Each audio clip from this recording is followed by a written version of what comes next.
자, 마태복음 8장 마지막 단락 말씀을 나누는데 오늘은 7페이지 하단부터 이어나가도록 합니다. 계시록 9장 1절로 3절 읽습니다. 다섯째 천사가 나팔을 불매 내가 보니 하늘에서 땅에 떨어진 별 하나가 있는데 그가 무저갱의 열쇠를 받았더라. 그래서 이게 이제 예수님이 사도들을 파송을 하실 때 사도들이 나가서 전도를 하니까 귀신들이 항복했다. 그런 말씀에 대해서 주님께서 답변하시기를 예수께서 이르시되 사탄이 하늘로부터 번개같이 떨어지는 것을 내가 보았노라 이렇게 표현을 하셨어요. 그리고 계시록에 보면 용이 하늘 별의 3분의 1을 그 꼬리로 말아서 땅에 떨어뜨리더라 이렇게도 표현이 됐죠. 본문에서 하늘에서 떨어진 별이라는 것은 무저갱의 사자인데 무저갱의 사자는 계시록에서 히브리어로는 아볼돈, 헬라어로는 아바돈으로서 무저갱의 황충 군대의 왕이다 이렇게 설명이 되어 있는데 하늘에서 떨어진 별이 무저갱의 열쇠를 받았다라는 말을 이해를 잘 하셔야 돼요. 무저갱을 지배하고 통치하는 권위는 예수 그리스도께서 갖고 있는데 세상 나라의 예를 들자면 우리나라는 이제 민주공화국이니까 대통령제를 하죠. 총리제를 하는 나라들도 많이 있는데 대통령이나 그 총리가 대한민국의 모든 행정에 관한 그 모든 권세를 국민으로부터 위임받았잖아요.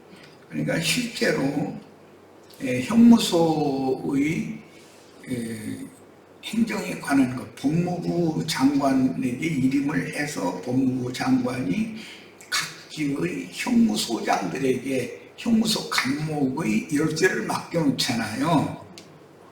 그런 걸 생각해 보시면 돼요. 실제 무저갱을 다스리는 것, 천상세계나 지상세계나 지하세계를 다스리는 권위는 예수님이 가지고 계신데 예수님께서 지옥사자도 필요에 따라서 이제 세상 나라로 말하자면 형무소장도 필요에 따라서 공무원으로 위임을 하고 그에게 감옥 문을 맡기잖아요. 감옥 문의 열쇠를 맡기잖아요. 그런 걸 생각하시면 돼요. 그는 귀신들의 처소인 용들의 옥인 플라케의 책임자이므로 심판주인 주님께 무저갱의 열쇠를 받은 것이고 이건 모두 세상 나라는 실제로 요즘에는 보통 부르고 다 이런 식으로 되어 있고 열쇠가 여러 가지로 되어 있지만 이것은 그런 권위를 갖고 있다. 대통령의 권위를 형무소장이 대신하는 거죠. 주인들도 가둬놓고 지키고 이렇게 하는 거를 그런 걸 이해를 하시면 되겠어요. 자, 그가 무저갱을 여니 하늘에서 떨어진 별이 무저갱 열쇠를 가지고 즉 무저갱을 열었는 권세를 가지고 무저갱을 열었다 그 말이에요. 그 무저갱이라고 하는 것은 밑바닥이 없는 끝없는 구멍이다, 구렁텅이다 그런 뜻인데 그가 무저갱을 여니 그 구멍에서 큰 화덕의 연기 같은 연기가 올라오매 해와 공기가 그 구멍의 연기로 말미암아 어두워지며 또 황충이 연기 가운데로 땅에 나오매 그들이 땅에 있는 전갈의 권세와 같은 권세를 받았더라. 무덤 사이에서 나왔다는 표현은 문자대로는 영적 무저갱이요 죽음 세계인 세상과 지금 두 무덤 사이에서 그 두 사람이 살면서 예수를 만나러 나왔다 그렇게 돼 있으니까 이것은 죽음 세계인 세상과 대똥차락에 세뇌당한 자들의 사망의 세계인 공동묘지에서 나왔다는 뜻인데, 이것은 세상 나라와 세상 교계, 그 양다리를 걸치는 그런 생활을 하다가 주님을 만났다 그 말이죠. 에스겔 39장 11절로 16절 하몬고 골짜기와 하모나 성읍이라는 예언에서 인용하는 신약복음의 적용입니다. 예수님은 의도적으로 요단 동편의 헬라 문명권에서 고상함을 추구하며 오로지 세상 성공을 인생의 목표로 삼는 모든 죽은 자들은 세상 귀신들에게 사로잡힌 자들이며 죽음 세계 공동묘지에서 거주하는 군대 귀신에 들린 자들이 동경하는 세상 성공에 대한 굳은 관념으로 조성시킨 군대 귀신을 쫓아내어 그 영혼을 건전케 해주려고 이곳에 오셨습니다. 사망이 충만한 세상과 세상 교계를 예수님이 찾아오신 목적은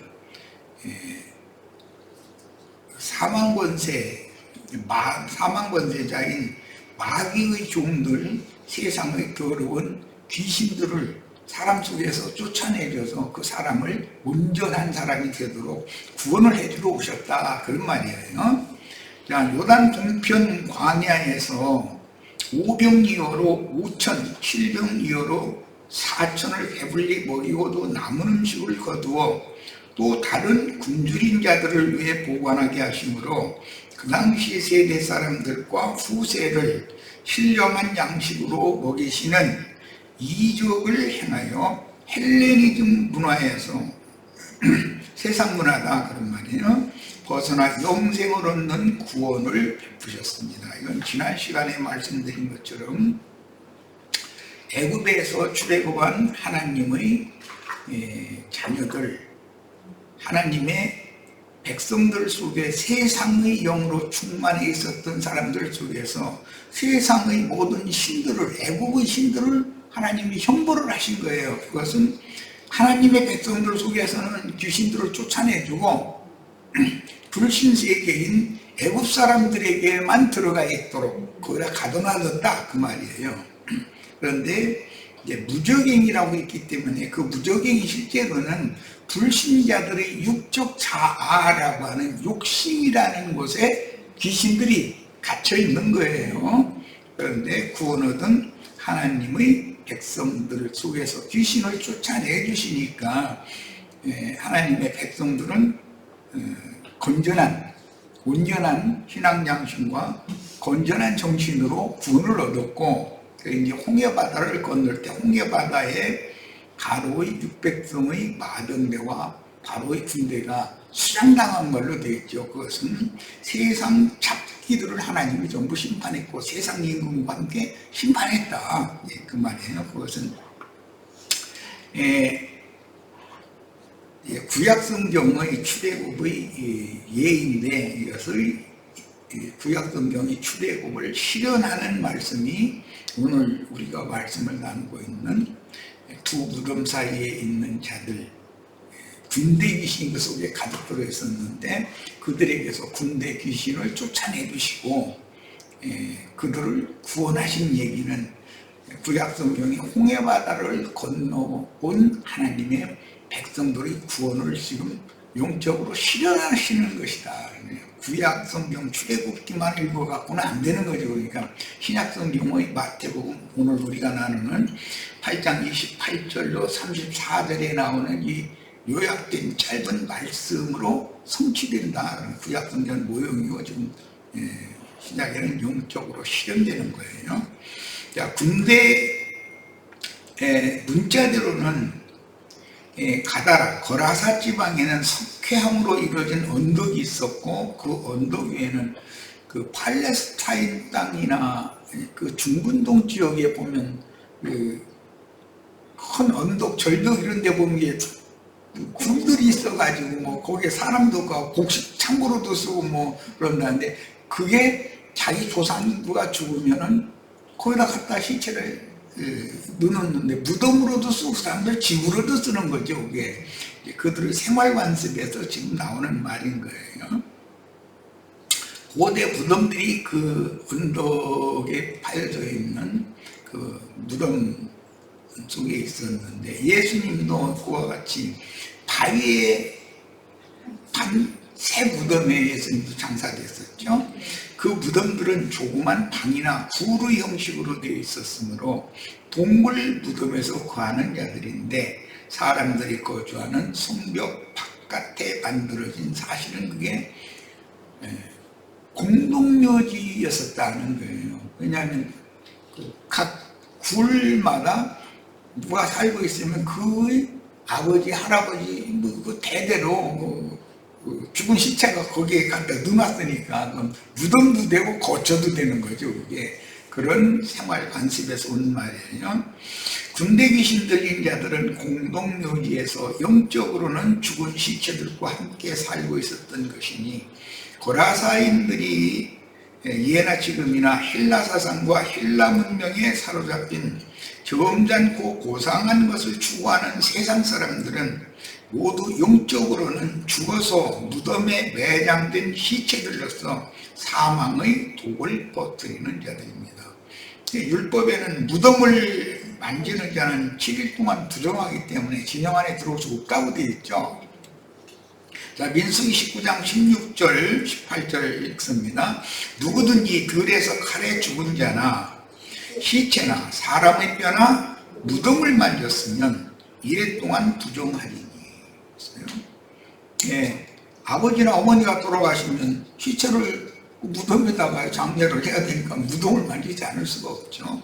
이제 이런 율법은 세상과 세상 교계의 헬레니즘의 문명, 세상 문명 문화, 이것을 그 영혼이 접촉하는 경우를 예로 들어서 하는 말이다. 시체나 무덤을 만지면 부정한 자가 된다. 그런데 이제 예배당이나 세상 그 짐승들, 그런 어떤 바다 짐승이나 땅의 짐승들의 이론, 교리, 이런 것들을 여과 없이 그대로 받아들이는 것이 그게 시체를 만지고 무덤을 만지는 것으로 상징이 된다는 거예요. 민수기 19장 18절 정결한 자가 우슬초를 가져다가 그 물을 집어 장막과 그 모든 기구와 거기에 있는 사람들에게 뿌리고 또 뼈나 죽임을 행한 자나 시체나 무덤을 만진 자에게 뿌리되. 성경은 이만큼 사망, 죽음이라는 것을 아주 극단적으로 경계를 하는 것이죠. 예. 이것은 사망의 세계와 생명의 세계를 구분을 하기 위해서 이렇게 하는 거예요. 금령이 나무 실과를 먹음으로 인해서 죽음이 들어왔잖아요. 그러니까 금령이 나무 실과를 먹은 사람들이 설교를 하고 또 세상적인 어떤 정치 지도자가 돼서 뭐 연설을 하고 그런 말을 여과 없이 그냥 믿음으로 받아들이는 것은 그것은 사망을 만지는 거다. 시체를 만지는 것이고 무덤을 만지는 거다. 비유를 한다는 거예요. 율법에 의하면 무덤을 만지는 경우에는 종교 의례로 부정해졌는데도 주님은 의도적으로 무덤들 사이에서 거주하는 군대 귀신 들린 자들을 찾아오셨으니 살았다 하나 영적으로는 사망을 당한 자들에게서 군대 귀신들을 쫓아주어서 깨끗함을 받게 해주심으로 율법을 완전케 하러 의도적으로 이곳 헬라 문명이 퍼진 이방인들의 지역에 오신 것입니다.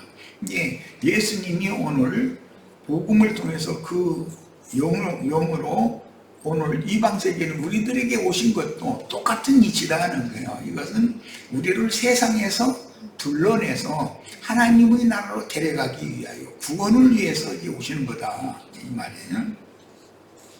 그들은 몹시 사나워 아무도 그 길로 지나갈 수 없을 지경이더라 그랬는데 마가복음 5장이나 누가복음 16장에는 귀신에 들린 자들의 난폭한 성격과 행동이 더 구체적으로 묘사되었는데, 군대 귀신들의 지배 아래에 있는 살았다 하나 죽은 자들은 오로지 세상 성공만을 바라는, 이것은 누가 그러면 교육을 시키지 않는데도 세상에 일단 태어나서 자라는 동안에 자연히 그냥 세상을 향하고 세상실을 바라보고 하는 것이 자연스럽게 이게 사람에게 조성이 되죠.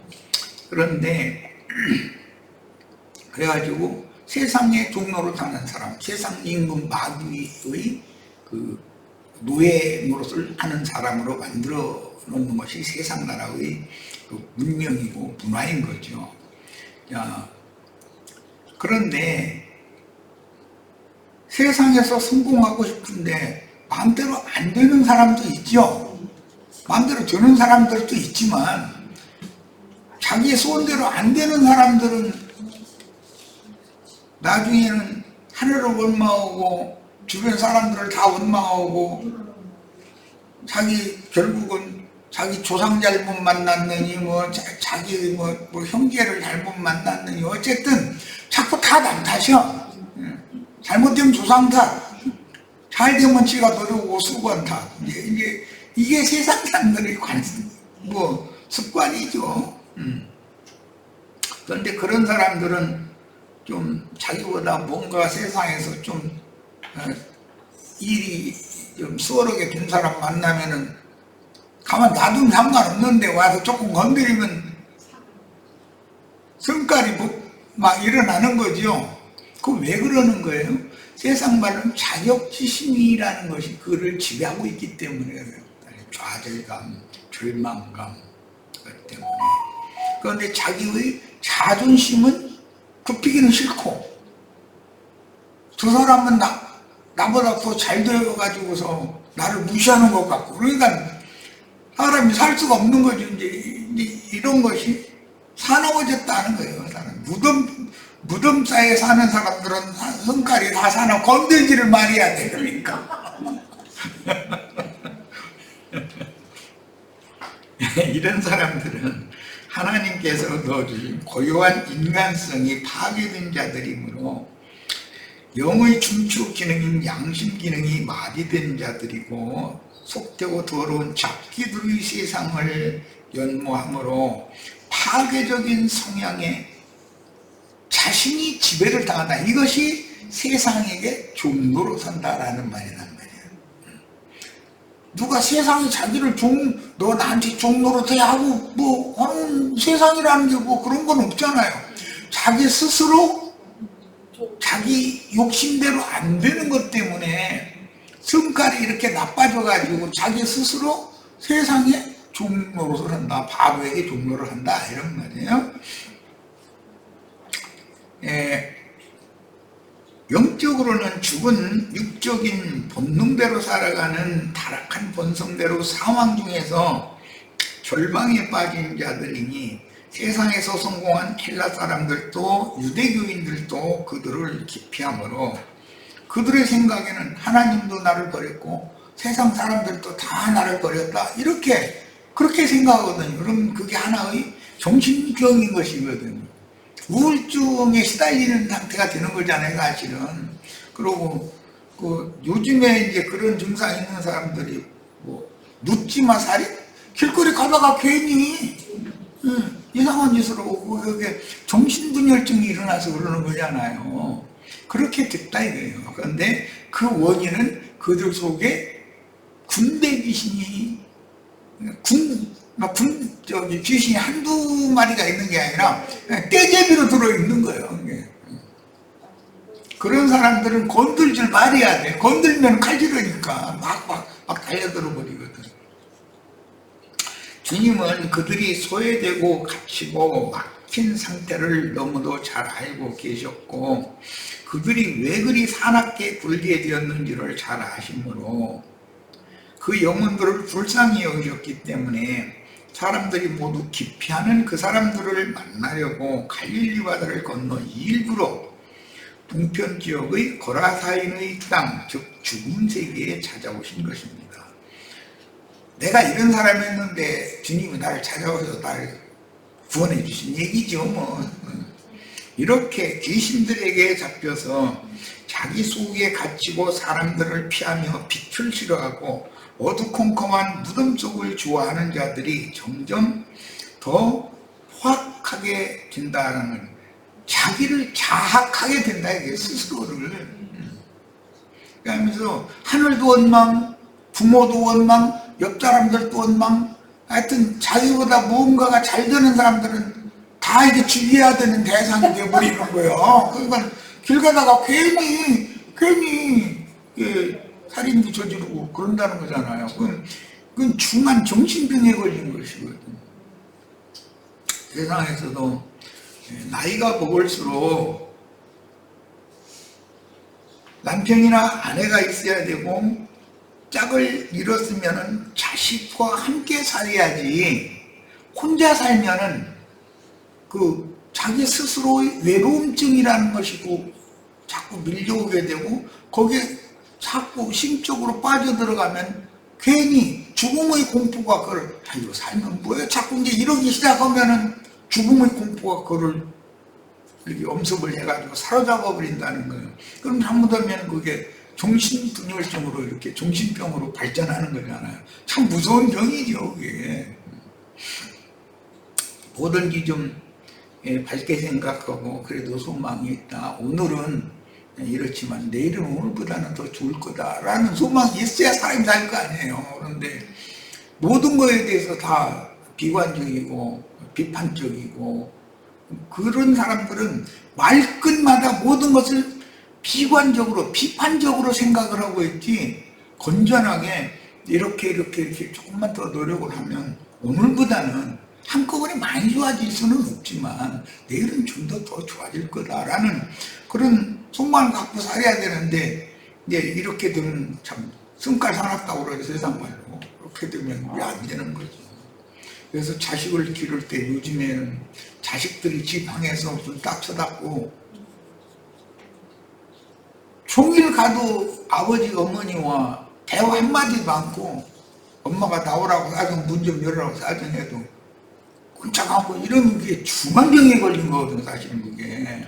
그럼 빨리 그게 정신병원 이런 데 이제 데리고 가서 치료를 해줘야 되는 일인데, 그 방치하고 그냥 한 1년, 2년, 저 녀석은 뭐, 거기서 부모도 자기 일 바쁘니까 애미 말도 저렇게 안 듣고, 자기 속상해서 뭐 살겠어 이래가면서 놔둬버리면 이게 점점 더 중한 병이 들어가지고, 그런 아이들이 갑자기 뭐 귀신이 이제 발동을 걸면은 칼 한 자루 괜히 들고 나와가지고 길거리 바람 쐬러 나가는 것처럼 나가가지고는 엄청난 일들을 지르는 거잖아요.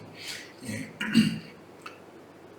예, 부모님들은 최소한 하루에 뭐 적어도 1시간이라든지 1시간 아니면 2시간이라든지 자식과 이렇게 한 상에 앉아서 적어도 아침 저녁으로는 대화해가면서 식사도 같이 하고, 안 되면 뭐 아이들 외식 걸어 나가자고 해서 서로 맛있게 음식 시켜서 먹여줘가면서 부모와 자식과 유대관계를 이렇게 돈독하게 자꾸 하고, 다른 데다 돈 쓰지 말고 그런 데는 돈 써도 돼.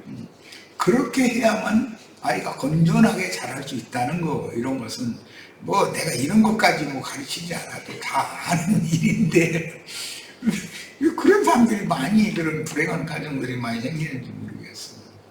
대화가 부부 간의 대화가 단절되고 가족 간의 대화가 단절되고, 이런 것은 그게 결국은 폐인 만들어 놓는 원인이 되는 것이잖아요. 그들의 생각이, 그 육신의 생각이 그게 죽음, 사망이잖아, 그게. 그들은 무덤 사이에서 사는 자들인 거죠. 이렇게 귀신들에게 잡혀 자기 속에 갇히고 사람을 피하며 빛을 싫어하고 어두컴컴한 무덤 속을 좋아하는 자들이 점점 더 포악하게 되었으나, 사실은 그들을 고쳐서 인간 본성을 회복해 주시면 그들이 눈물도 더 많고, 그들이 소외받으면서 고통받은 그 그 가슴 속에 응어리진 쌓여있는 그런 한 이런 것을 풀어내게 만들어줘야 되잖아요. 그러려면 엄마 아빠한테 제일 가까운 게 부모님이니까 자기 속에 들어있는 불만 이런 거 다 토로를 하게 만들고 아버지 어머니는 그것을 치료하기 위해서 최선을 다해서 어른스럽게 내 자식이 지금 중병에 걸렸구나. 또 어머니 아버지가 연세가 많으셔가지고 중병이 걸릴 수도 있죠. 혼자 놔둬버리면 말하자면 방치된 상태 부모가 그러면 자식들한테까지 내들고 있는 버림받았다 생각하면 그것은 이 중한 병이 걸릴 수가 있는 거잖아요. 이렇게 인간이라는 것은 무조건하고 가까운 사람들과 교통을 자꾸 해야 된다. 자기 속에 들어있는 불만, 불평 이런 것도 다 스스로씩 토론해놓고 또 그것을 아버지 어머니는 그것을 잘 자신이 감당하고 또 잘 해결을 해줄 수 있는 방안을 모색을 해야 되고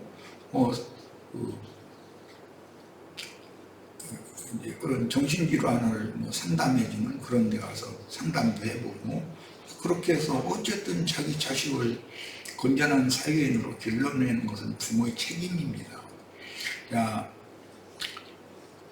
주님이 찾아와 만나주시고 군대 귀신을 쫓아내어 구원해 주시기 전에 세상에서 외면당하면서 누적되어 쌓인 하나님과 사람들에 대한 원망의 마음이 높기만 한다면 그것은 자녀 같은 부모님이 책임이란 말이에요.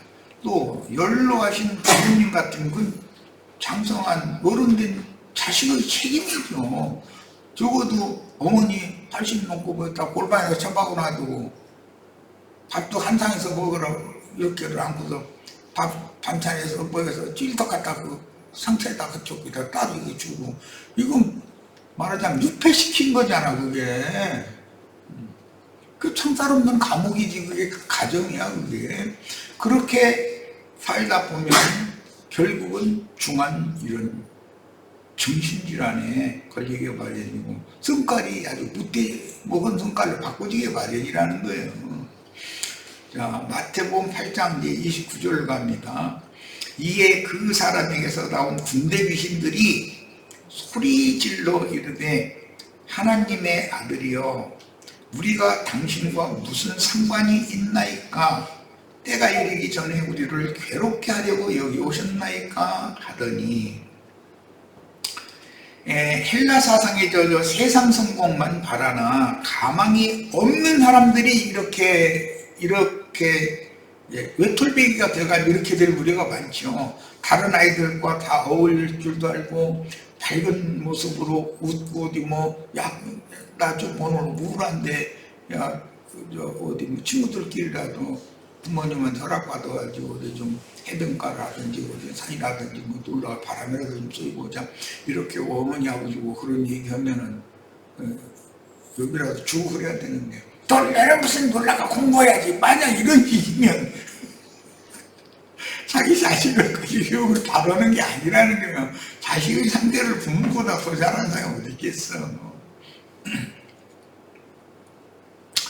헬라 사상에 젖어 세상 성공만 바라나 가망이 없던 그들도 메시아를 만나서 영혼을 고침받아 우울하던 사람이 생명의 빛이 임하면 밝아질 수가 있잖아요. 그러면 정신이 건전해져서 주님의 왕국에 들어가 영생을 누려야 할 불쌍한 사람들이다 그들도. 군대 귀신들이 인자 예수를 하나님의 아들로 인정하고 하나님의 아들이요 당신이 우리와 무슨 상관인가 이면은 그분이 하나님의 아들이라는 걸 믿는다는 거예요. 지금 믿지만 저항한다 이게요. 어머니 아버지한테도 그런 상태 되면 저항하잖아요. 그런다고 아이고 새끼라고 다른 집 아이들은 공부도 잘하고 운동도 열심히 하고 건강하고 하는데 저 새끼는 방문 쳐다도 놓고 나오지도 않고 이렇게 해서 되는 게 아니죠. 그것은 그때는 뭔가 특단의 조치를 내려야지. 부모가 지금 직장에 나가고 돈 벌러 가는 게 중요한 게 아니잖아. 내 자식을 완전히 망가뜨리는 문제인데 뭐가 우선 문제겠어. 무슨 해야 되는 문제겠어. 예, 그래서 귀신들이 무덤 사이에 거주하던 두 사람이 하늘도 사람들도 자신들을 버렸다고 원망하는 그런 심리 상태가 자기 스스로 육적 자아가 그게 무덤 속이라 해요. 스스로 갇혀 있는 거예요, 거기에. 그러니까 그 영혼이 얼마나 고통받고 있었다는 걸 알 수 있잖아요, 말이죠. 그런데 이제 이 귀신들이 나와서 한 얘기는 귀신 들렸던 사람의 말을 그가 하고 싶은 말을 대언해 주는 건데 이제 귀신들이 우리가 당신과 무슨 상관이 있나이까 그런데 하나님의 아들이요 이렇게 말했잖아요. 자 여기 이제 그 문자대로를 보면 지적하면 우리와 당신 사이의 관계는 무엇입니까? 라는 뜻으로서 왜 우리를 버려둠으로 아무런 관계성도 없는 하나님의 아들이 우리를 진작에 나에게 관심이라도 좀 이게 좀 보였으면 하고 고대했는데 그냥 버려두어 버리고 나서는 이제 와서 이제 이렇게 난 당신 같은 하나님도 필요 없고 나는 부모도 필요 없고 사람도 필요 없고 이제 그런 상태가 됐다는 거잖아요. 그래서 왜 우리를 버림으로 아무런 관계성도 없는 당신이 우리를 귀찮게 하고 우리 삶을 방해 나 이대로 살다 죽을 거요 그런데 왜 내 맘대로 못 오게 내 맘대로 못 오게 하려고 왔냐 이제 이 말이라는 거예요. 우리 삶을 방해하시오. 제발 우리를 그대로 내버려 둘 수 없소. 이렇게 한다는 말이다라는 거예요. 이 말은 나 이대로 이렇게 살다 죽을 거니까 당신 나에 대해서 상관하지 말라고.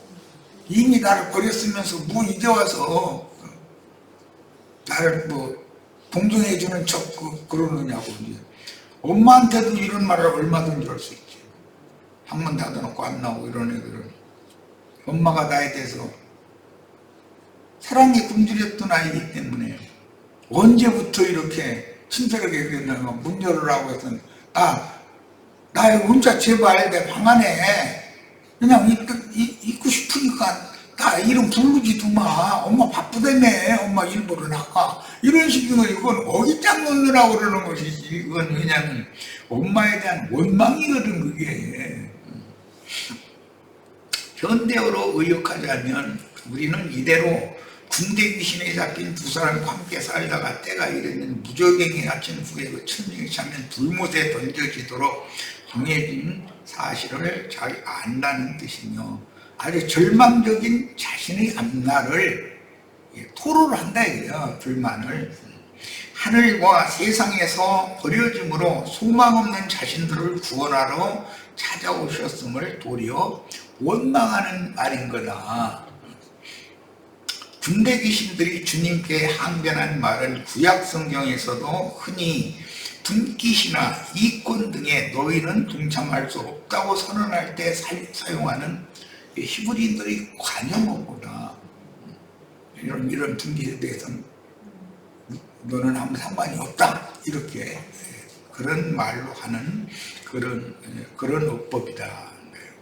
때가 이르기 전에 우리를 괴롭게 하려고 여기 오셨나이까? 때가 이르기 전에 라는 말은 죽은 자들의 처소인 공동묘지에 거주하던 두 사람을 이룰 수 없는 세상 성공에 대한 번민으로 괴롭히던 군대 귀신들은 주님께서 큰 쇠사슬로 마귀를 묶어 무적행에 가둘 때와 영영한 불못에 던질 때를 알고 있다는 뜻이에요. 그런데 현실적으로 뭐 아까 내가 이제 뭐 중고등학교 그 어머니 아버지한테 저항하는 자식의 비유를 들었는데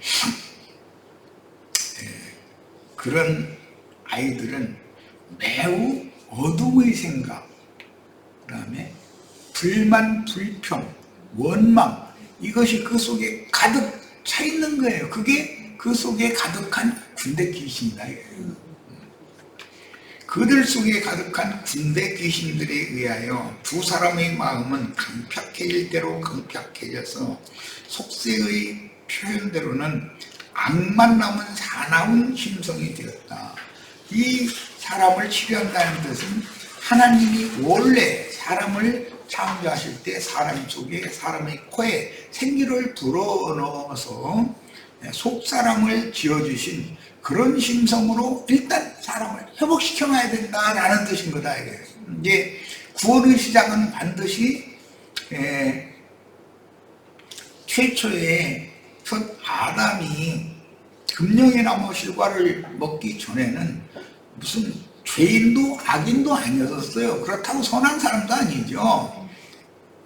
그것은 그냥 자연인 그대로란 말이에요. 그런데 그 속에 생명나무 실과와 생명강수가 들어가서 사람을 생명으로 충만하게 하기 위하여 지어진 창조된 그릇이다 이게 다만. 그런데 그 그릇에 금령이나무 실과와 유월화된 사순물이 들어가가지고 사람을 완전히 망가뜨리는 얘기잖아요.